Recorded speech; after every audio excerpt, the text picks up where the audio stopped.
Chapter 1 is all about the characteristics of life and scientific thinking. So when you think of the characteristics of life, consider this ultrasound. In this ultrasound, we can take a look at some different things about the baby.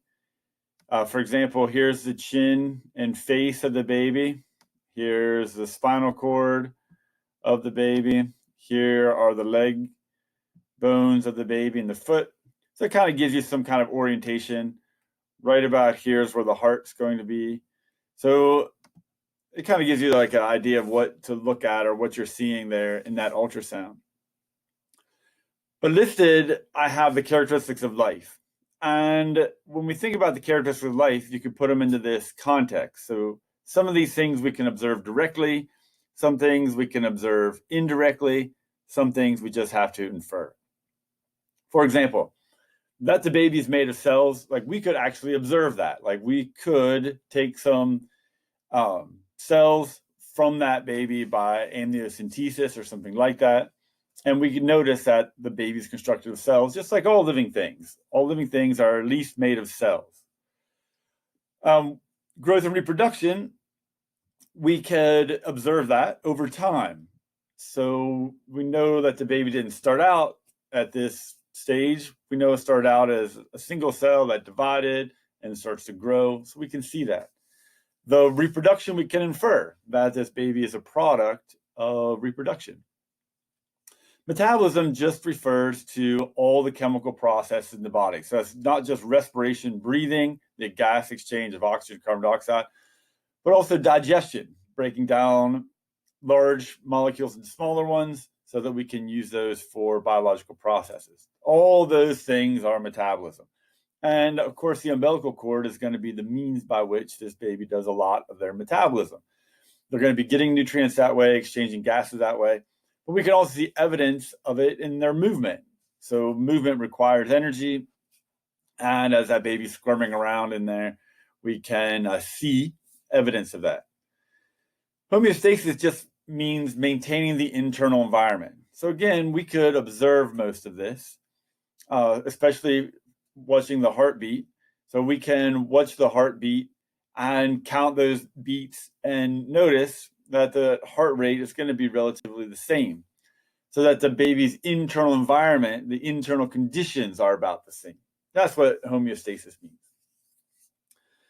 DNA means that it's made up of nucleic acids as well as other organic molecules, but the unique one is DNA. In this case, that DNA is going to match the mother's DNA and the father's DNA. In other words, the father's DNA and the mother's DNA will combine to form the baby's DNA, and it'll have a lot of similarities between those two parents. But all living things have DNA, and we can see that or infer that from this baby. Responding to stimuli, again, as the ultrasound wand is moving over the abdomen of the mother, the baby might respond, maybe kicks, maybe squirms, maybe moves, and all those are evidences of life. Finally, one of the most interesting evidences of life is this idea of evolve and adapt, which just means like evolve, long, gradual changes over time.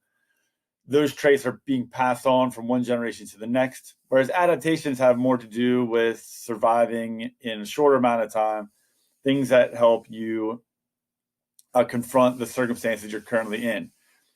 In the case of a baby, the baby secretes a hormone. That hormone helps to communicate with the mother so that the mother's body does not reject the baby. So that's an interesting adaptation that allows the baby to survive inside of the mother. So all these things are examples of characteristics of life applied to this particular scenario. Biological levels of organization is just this idea that living things are organized from very simple things or more simple things to more complex things. They're like building blocks that kind of build on each other. So in this case, atoms are going to be our fundamental building block. Now, you could say there's subatomic particles. If you want to put a category under there, that's fine. But atoms make up molecules. Molecules then make up organelles. Organelles make up cells. Cells make up tissues. Tissues make up organs. Organs make up systems. 11 body systems for the human body. That's one organism. Organisms make up populations. Populations, communities. Communities, ecosystems. Ecosystems, biomes, and biomes make up the biosphere. So just some things to consider. One is it's a huge leap to go from a molecule to an organelle. An organelle is more than just a complex molecule. It's large, complex molecules, and it's doing something. It's working somehow. That's a big jump. To go from organelles to cells is another very large jump, because cells are where we first have evidence of life. But once you have more than one cell joined together into a tissue, that tissue can't survive on its own. Neither can an organ. Like if you take a heart out of somebody, that heart won't survive on its own. But the heart will survive in an organism.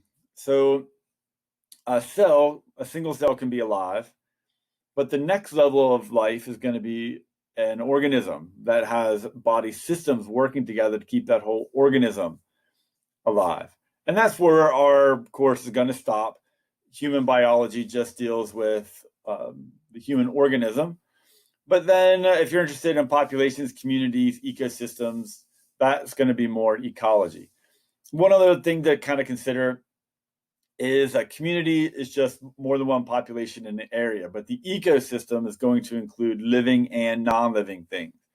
So if you have dogs in town, that's a population. But if you count dogs and birds, now you're looking at a community. The ecosystem is going to be dogs and birds, and then some things that are not living. So that might be water or sunlight or temperature, things that are not living.